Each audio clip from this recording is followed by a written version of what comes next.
This happened within the last 24 hours. I live in a large city in the US. Like many people, I've taken it on myself to try and get back in shape during the New Year's, so I've recently gotten into running and lifting 5 days a week. Yesterday was a run day for me. I usually start at my apartment and cross over to this long park that runs the river close to my apartment.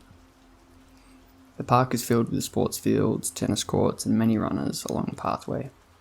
I've been going 2 to 3 times a week for just over a month. I was on my run last night, listening to a podcast, minding my own business, and decided to go a little further than I normally do, to this longer stretch where the park sorta ends for like half a mile before it picks back up again. Kind of an area where they park equipment, but many people avoid this area due to it not being waterfront and it being a bit ugly. I decided to run to the end of this area before circling back home. As I'm running, I see a man 200 or so feet ahead of me walking in my direction. Not unusual at all. I passed like 40 people already. But this area is empty except for him and I, as most people circle back. Still, I ride my bike here to commute for work and have never gotten weird vibes. I'm also an average built man and feel pretty secure most places in my relatively safe neighbourhood. I keep running, listening to my podcast, when I notice the man's path is directly in line with mine. As in, if I continue 150 more feet, I'd run into him. So I shift to the other side of the path, 10 or so feet, and keep running, not paying attention. Looking back up, I see he's in my path again. Still no alarms. Maybe he shifted to get out of my way, and we did that thing where we both went. So I shift back to the side I started on, I watch him, he shifts back to my side. I'm thinking this guy's fucking with me. I'm 50 feet away, and between there and 20 feet, I keep shifting, more and more quickly. He follows me exactly to the point he is sidestepping instead of moving forward, waiting for me to reach him. At this point, I take his presence in. He's 6'3" at the shortest, in jeans and a black hoodie, with the hood up. I can't really make out his face due to street light behind him, casting a shadow. I begin to realize, oh fuck. I come to a stop and go to pull my headphones out and begin the sentence, "What the fuck, man?" I get to "what the" when he raises both arms above his head and begins to scream at me. No legible words I can hear over my podcast. I do notice that he has something long and white in his hands. At this point, I begin to backtrack, keeping eyes on him. All of a sudden, he dashes towards me, running with his arms stretched out to grab me. I turn and hightail it the other way. It should be known that I'm not in the best of shape. I've had numerous injuries requiring surgeries, and I've just done about 75% of my intended run for the night, but I've never ran faster. He kept pace and closed much of the distance, but when we started going slightly uphill, I continued to make ground. We came to a fork in the path after about a minute of this. The two paths circled around a fenced-in area that contained construction vehicles, mowers, etc. I made it look like I was going one way and at the last moment dashed the other. The paths kind of made a circle, so I was able to get far enough ahead to where he couldn't see me by the fence and bushes, and when I felt like it was my chance, I dove into a bush, clawed my way under the fence, and crawled through the space out to the other side of the fence. He kept looking for me in the bushes, prowling back and forth, and finally saw me on the other side of the enclosure. At this point, I was already on the phone with the police, trying to get help as I gulped down breaths of fresh air.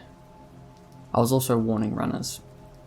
He eventually just followed my pace on the opposite side of the fence. He kept ducking into dark areas around the enclosure, and eventually I lost sight of him. I began getting worried again, and kept wandering around, warning people while I waited on the cops. After about 15 minutes of not seeing him, I pieced the fuck out of there as the cops said they were close. The jog home was horrible, and any time a runner passed me, I would have a mini panic attack. I was in shock, and running off adrenaline the remainder of the night. I'm not really sure what happened or what was going on. It felt like it was from a movie. Today, I checked the Citizen app and Twitter to see if anything had happened, and I'm not sure if it's related, most likely isn't. But 5 hours after I called the cops, they pulled the body of a man out of the river a mile or two downriver from where the attempted attack occurred. Let's not meet.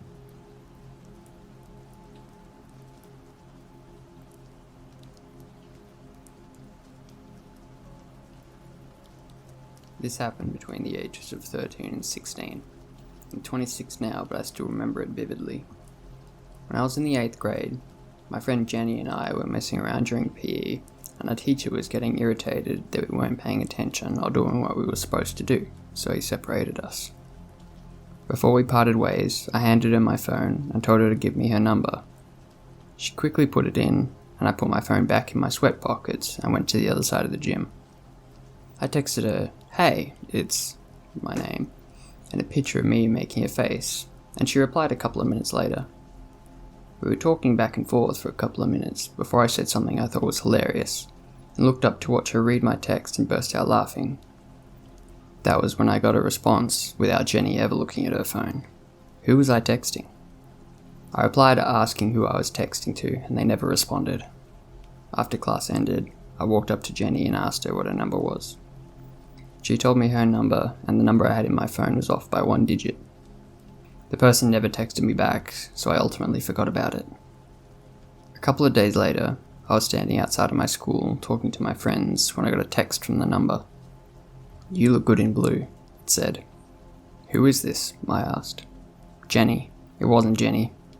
I looked around, but amongst all the cars and kids, I couldn't even begin to imagine where the person who was texting me was. I was wearing a blue shirt that day, but I didn't really get creeped out by it, because being a 13-year-old teenager, I didn't really realize the severity of how weird that was. So for a couple of years, I would randomly get text messages from this person, who I found out was a man, telling me he loved me and telling me he was going to make me his one day, and things like that. I never told my mum about it because, again, I didn't really realize the severity of it. That was until something happened when I turned 16. One day after school in my sophomore year, I was sitting on my couch watching TV, and my phone chimed. It was a picture message from a number I didn't have saved in my phone. I opened it and it was a picture of a male's private area. I yelled "ew" and threw my phone. A couple of seconds later, my phone chimed again. I picked it up and it was a picture of a big Hispanic man coming from the same number. I showed my mum's boyfriend at the time and he called my mum to come home. When my mum got home, I showed her the pictures and told her everything. Of course, she was angry at me for not telling her years ago when this all started, but I just apologised and she told me it wasn't my fault and that we were going to the police. So we get to the police station to file a report. The officer, who shall remain unnamed, in short, did nothing. He ran the number and told us this number is from the town over, so technically out of our jurisdiction. My mum asked if we should go to that town over and file a report, and he said no, and that he would call him. This is how the conversation went between the officer and the man. "Hello, this is Officer Blank from my town police department. Have you been sending pictures to a young girl?" "No habla inglés." "Oh, okay, sorry." That was it. That was the whole confrontation. My mum was livid. She lost her mind on this officer. I don't even remember most of what she said, except for that it was very loud. There were lots of cussing, and the officer was scared.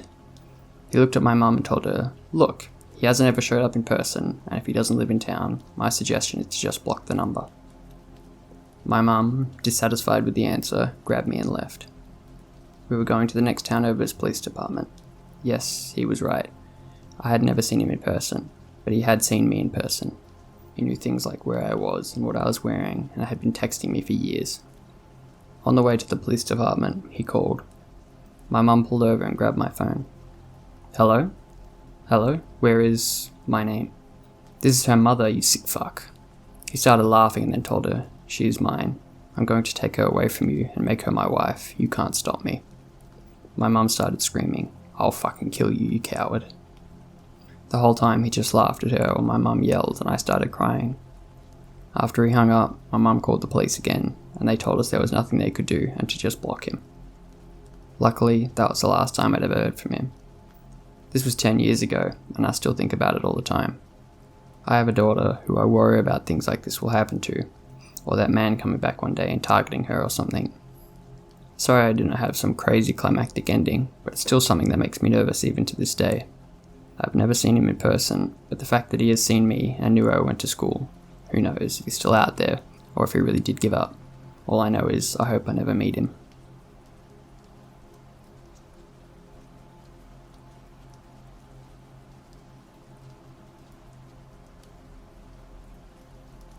Before we begin, let me give you a little description about myself.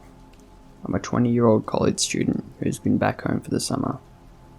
I also happen to be extremely small, 4'11" to be exact, 105 pounds, and a serious case of noodle arms, literally zero muscle. Now let's get to the story. Last night at around 8:30 PM, I was walking the dogs with my mum. We have 2 dogs, Daisy and Major. Daisy is our senior. She's 13 years old and has bad arthritis because her torso is too heavy for her stubby legs. We make it a point not to take her on long walks anymore because of this. So before we even made it to the main street, Daisy goes to the bathroom right away. I tell my mum she can go ahead and go back home while I take Major for me for a longer walk. My mum was hesitant about this at first. She refused. However, I know my mum has some work she has to get back to. Eventually, I convince her to just go back. I said that it's just a short walk, and I have our German Shepherd mix, Major, to protect me.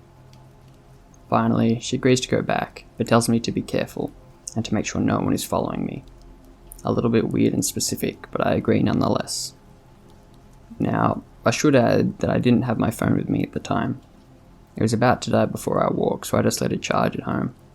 Still, I was confident, because I've walked the dogs on this street numerous times before and never had an issue. From there, I turned left from the street we live on onto the main road. This made it so the traffic going the opposite direction would be closest to me. Every building on the main street is some sort of doctor's office. All of them are closed at this time and the parking lots are all empty. I walked for a bit on the left side before deciding to cross over to the right side of the street, where the dental office is, which was past the vet. Before I could do that though, there was a car approaching on my side of the street, so I patiently waited for him to pass before walking across. As I'm walking across, I take note that the car that passes me is red, and I stop just before the dentist parking lot. Usually, I go behind the dentist's office, but last night I hesitated, and after a full minute of Major sniffing at nothing of interest, I decided against it and walked past, opting to go the long way back home instead. Not 30 seconds after I decided not to walk that direction, a car pulls into one of the 2 entrances of the dentist parking lot and parks in a parking spot. I'd never seen anybody pull into that parking lot on this street so late at night before, so I'm immediately suspicious and I stare back behind me. I was checking to make sure that it wasn't that same red car from a minute ago. Another 30 seconds goes by and the car pulls out from the parking space and jerks back to the other entrance, the one closer to me. It then pulls just out far enough for me to see that it is in fact the same red car. I still couldn't conclude that he was following me just yet, so I remained calm and kept staring as I continued to walk away so he'd know that I was aware of his presence. Just before the end of the block I'm on, I pull Major and I off the sidewalk. That's when the car swerves from the lot and beelines towards where I was, so I pull us even further away from the sidewalk and behind a tree that Major decides to mark, completely oblivious. The red car was about to pass me when it begins to slow its pace where Major and I am. I was still standing behind the tree, glaring at the car through the branches. The car eventually moved past me instead of coming to a complete stop where I was. I take the initiative to immediately change my trajectory and walk back the way I came, tugging Major's leash with urgency. My hope of him simply continuing down the street died when he immediately took a hard left and swerved into the parking lot across from me. He noticeably accelerates across the lot as he turned his car to face the main street with his headlights on me. By now, my adrenaline had kicked in, and I became extremely upset and flushed to show for it. Not only was he following me, but now he was driving erratically, and it was starting to scare the living shit out of me. Keep in mind that there is nobody else driving on the main street. I thought that I was effectively alone until I see a silhouette walking towards me on my side of the street. I couldn't be sure because it was so dark out, but I thought it could be my mum. She has a short stature like me, but it was hard to tell from a distance. If not her, it could be someone taking a walk. If not that, it could be someone on foot to trap me. Even so, I continued walking towards them to see if it really was her. Just then, the car accelerates again and pulls into a parking lot adjacent to the one he was just in. I start quickening my pace when finally the vet's lights flicker on and illuminate my mum's face just enough for me to recognize her. "Mum?" I call out as I quickly turn my head again to watch the red car repeat its pattern of turning into the next lot and facing themselves towards the street, now occupied by me and my mum. "Yes, it's me," she reassured, although distracted. She too was eyeing the strange red vehicle as she waited for me to catch up with her. I was a little dismayed to see that she didn't seem to be carrying her phone with her. Nonetheless, when I got an earshot on my mum, I vehemently stated that there was a fucking maniac loose. To my surprise, my mum says, "I know." The man was about to repeat his crazed cycle when I finally get to see what he looks like. He must have put down his window at some point, because I could see his side profile as he drove his car an inch away from the street once more. Except he wasn't looking at us. The curly bearded bald man was looking at his car dash as weird beeping noises emanated from his car. I had to actively fight the urge not to yell at the man to get lost. The driver became even more erratic. He pulled into the next parking lot and pulled out just as quick into another lot on the next block. We took that opportunity to cross the street back towards our house, but that also brought us closer to him. He must not have expected us to cross though, because he drove far enough ahead to allow us to pass him from behind. This gave us a good view of his bumper as he paused in the middle of the lot. That was the last place we saw him. We're now in the home stretch. I wasn't looking back as often at this point. I just wanted to get home. My mum, however, said she saw him turn around again to face our street. He may have kept watching us from there, but we have no way of knowing for sure. My mum then explained to me that when she got Daisy back inside, she told my stepdad to feed her because she had to run back outside to get me. She said the whole time she walked back home she couldn't shake this bad feeling about me. She just had to go back out and make sure I was okay. Then she got to see for herself how this deranged driver was swerving in and out of lots behind and across from me. Once we made it home, we reported the incident to the police. We gave his license plate number and described what happened. Dispatcher even commented on how strange it was. I don't want to know what that guy was thinking. I'm just so happy that my mum had the crazy intuition to find me. I don't know what I would have done to get myself home otherwise. The rest of that night I spent awake wondering what I could have done better in that situation. I was afraid that if I had tried to run, it would have provoked him. If he had tried to chase me, there would have been no way to outrun him. I wonder what would have happened had I gone behind the dentist's office before I decided not to. I don't like thinking about it. My mum thinks the noises coming from his car was some sort of police radio. That's another terrifying thought.